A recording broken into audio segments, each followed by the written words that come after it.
Welcome back, स्वागत है आपका नॉलेज हैंगआउट में। मैं हूं ऋषभ शुक्ला। तो आज हम बात करेंगे कि क्या होता है नॉमिनल जीडीपी और क्या होता है रियल जीडीपी, और इस टॉपिक की इंपॉर्टेंस क्या है, ये क्यों ज़रूरी है हमारे लिए। ठीक है, तो चलिए स्टार्ट करते हैं। नॉमिनल जीडीपी, नॉमिनल जीडीपी को एक और नाम से जाना जाता है GDP at current price. Clear? GDP at current price, the total monetary value of all the goods and services produced in the domestic territory of a country during a year counted on the basis of current market price। जब word GDP लग जाता है तो आपको एक बात ध्यान में रख लेनी है कि it is a sum total of monetary value of all goods and services produced with in the domestic territory. Clear है? ये बात आपको ध्यान में रखनी है कब, जब ये वर्ड आपको नज़र आ जाए जीडीपी। क्लियर? और एमपी अगर लगाओ तो और अच्छी बात है, फिर आपको कंफर्म हो जाएगा कि ये क्या है, करंट मार्केट प्राइस पर गिवन है आपको। इसको हिंदी में समझते हैं। हिंदी में इसके कहने का मतलब है कि बाजार की कीमत मूल्य पर या बाजार की कीमत पे जो सभी गुड्स एंड सर्विसेज प्रोड्यूस की हैं प्रोड्यूसर्स ने डोमेस्टिक टेरिटरी के अंदर, उनकी मॉनेटरी वैल्यू का जो सम टोटल है वो क्या कहलाता है, नॉमिनल जीडीपी कहलाता है। क्लियर? इसमें कोई शक शंका नहीं होनी चाहिए। Real GDP, GDP at constant price, इसमें क्या है, प्राइस किसी भी तरीके से चेंज नहीं हो रहा है। जो चीज़ इंपॉर्टेंट है या ध्यान देने वाली है, या कह सकते हैं जो बेसिक डिफरेंस का पॉइंट है, उसको मैं हाईलाइट कर दे रहा हूँ आपको। तो GDP at current price, GDP at constant price, ये मेन अंतर है। अगर ये चीज़ ना भी समझ में आए, अगर ये समझ में आ गया तो आपको डेफिनेशन लिखना हो या इसका कॉन्सेप्ट लिखना हो तो आपके लिए आसानी हो जाएगी। द टोटल मॉनेटरी, अब इसको कहते क्या है, the total monetary value of all the goods and services produced in the domestic territory of a country during a year counted on the basis of price of a base year. वहां पर क्या था, market price था। Clear? यहां पर क्या है, base year का प्राइस है, यानी कि करंट ईयर की बात नहीं कर रहे हैं हम, बेस ईयर की बात कर रहे हैं। ठीक है, लेकिन ज़्यादातर बच्चों को या हम लोगों को भी पहले लगता था कि यार जो करंट प्राइस है वही तो मेन होता है, कि इस साल का हमें प्राइस देखना है तो हम कांस्टेंट प्राइस क्यों देखते हैं। क्वेश्चन अराइज होता था ना। तो question in mind, when we have nominal GDP then why we need to calculate real GDP, when we have a nominal one then why we need to calculate the real one. The answer is we need to calculate the real GDP because we might get failed to know the level of economic growth by nominal GDP। ये बहुत possible है, बहुत हद तक possible है कि आपको अपने रियल जीडीपी का अंदाजा, मतलब इस रियल की बात नहीं कर रहा हूँ, एक्चुअल की बात कर रहा हूँ, एक्चुअल जीडीपी क्या है वो आपको नहीं पता चलती है नॉमिनल जीडीपी कैलकुलेशन के थ्रू। रीजन क्या है, it may gives you a misleading image of current economic position of country. How? ठीक है ना, लेट्स अंडरस्टैंड। अब एक एग्जांपल के तौर पे है, if we increase the price of goods and remain the quantity be constant you will get increased GDP by that, but in reality there is no growth in production. ठीक है ना, why? Production is constant. Clear है? फिर से समझा रहा हूं हिंदी में। मान लीजिए आपने पिछले साल 10 यूनिट प्रोड्यूस की थी, 10 रुपए की थी, आपका टोटल जीडीपी था 100 रुपए का। इस साल आपने 10 यूनिट प्रोड्यूस की, लेकिन प्राइस आपने कर दिया 15 रुपए का, धोखा दे दिया आपने। अब आप कह रहे हो कि नहीं मेरी जीडीपी भाई साहब 50 रुपए से बढ़ गई है। Is it true? No, it is not true. आपने सिर्फ इन्फ्लेशन का सहारा लिया है, आपने किसी भी तरीके से प्रोडक्शन में इंक्रीमेंट नहीं किया। अब दूसरा क्वेश्चन अराइज होता है कि प्रोडक्शन हमारे लिए इतना इंपॉर्टेंट क्यों बनता जा रहा है भाई? तो उसका आंसर नीचे लिखा हुआ है, चलिए इसको देख लेते हैं क्यों और कैसे।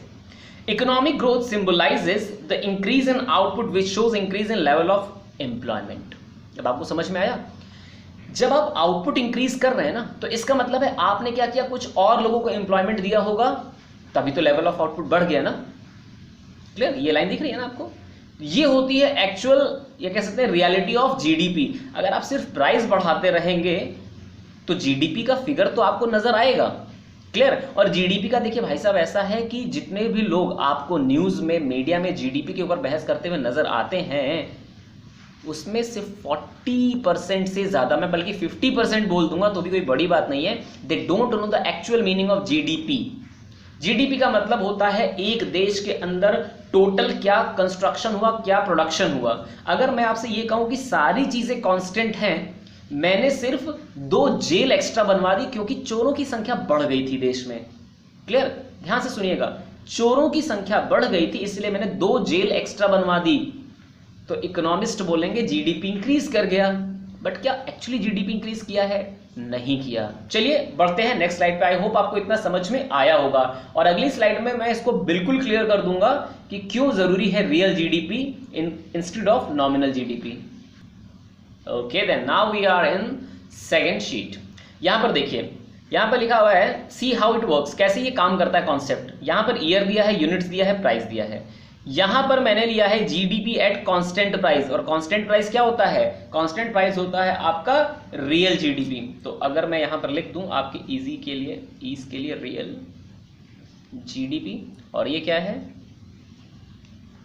Nominal GDP. क्लियर? तो जब भी कांस्टेंट आएगा तो वो रियल होगा, जब करंट आएगा तो नॉमिनल होगा। चलिए इसको देख लेते हैं। ईयर दिया है 2018, 2019, 2020, हालांकि बहुत खराब ईयर रहा है ये। यूनिट्स दी हुई है 5000, 5000, 6000, यानी कि 2018 में आपने 5000 यूनिट प्रोड्यूस की, 2019 में भी आपने 5000 यूनिट प्रोड्यूस की है, 2020 में 6000 यूनिट प्रोड्यूस की। वाह। प्राइस है आपका 2018 में 100 रुपए, 2019 में 200 रुपए, 2020 में 150 रुपए। क्लियर? अब बात करते हैं रियल जीडीपी, यानी कि कांस्टेंट प्राइस की बात करते हैं। कांस्टेंट प्राइस में हम बेस ईयर ले लेते हैं, तो हमारा बेस ईयर मान लीजिए है 2018, तो हमारा कांस्टेंट प्राइस क्या होगा? 100 rupees. Now we have to multiply these amounts with ₹100, then we get the real GDP और constant rate GDP. 5000 multiply by 100 5 lakh, same 6000 multiply by 100 6 lakh. Clear? यहां पर देखिए ये कांस्टेंट है, ये शो कर रहा है कि नहीं भैया आपने ना एक साल के अंदर प्रोडक्शन लेवल में इंक्रीमेंट किया है। क्लियर? पता चल गया। बात करते हैं नॉमिनल जीडीपी की, यानी कि करंट प्राइस पे। 5000 यूनिट थी, 100 रुपए की बेची आपने, या 100 रुपए उसका मार्केट प्राइस था, तो कितना आया? 5 लाख रुपए। 5000 था, 200 रुपए के हिसाब से 10 लाख रुपए। 6000 यूनिट 150 के हिसाब से 9 लाख। तो अब आपको अगर ये फिगर आप ऐसे देखेंगे, ठीक है ना, तो आपको लगेगा कि यार ये तो मतलब 2020 में तो मतलब जीडीपी डाउन हो गया। अक्सर लोग ये चिल्लाते रहते हैं ना न्यूज़ में और मीडिया में और क्या कहते हैं कहीं भी जहाँ पर डिस्कशन हो रहा होता है, ओहो इंडिया गॉट लो जीडीपी, लो जीडीपी। नहीं भाई साहब, हो सकता है कि जनता को रिलैक्सेशन मिला हो, सब्सिडी इतनी दे दी हो गवर्नमेंट ने कि प्राइस कम हो गया हो, तो भी आपकी जीडीपी क्या हो जाती है? कम हो जाती है। तो जब तक आपको हर चीज़ पता नहीं होती है तो अपनी गर्दन हर जगह घुसेड़ने की ज़रूरत नहीं है। देखिए 6000 का प्रोडक्शन हुआ, प्राइस में गिरावट हुई है, ठीक है ना, डिक्रीज हुआ है, रिडक्शन हुआ है प्राइस में, इसलिए 9 लाख दिख रहा है। तो क्या आप इन फिगर्स से रियल जीडीपी पता कर सकते हैं? नहीं, इट्स नॉट पॉसिबल। यहाँ पर बल्कि आपको नज़र आ रहा है कि रियल जीडीपी क्या है। Clear? That's why we need real GDP instead of nominal GDP. लेकिन बहुत से लोग कहेंगे फिर जब हमको रियल जीडीपी से मतलब है तो नॉमिनल जीडीपी क्यों कैलकुलेट करते हैं? We calculate nominal GDP because of this.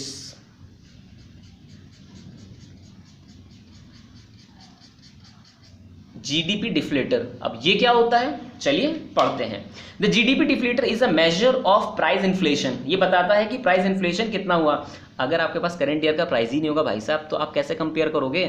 For that purpose you need to calculate nominal GDP so that you can get the figure of inflation. It is the price index. It is the price index, which means it tracks the average price of goods and services produced across all sectors of a nation's economy over time.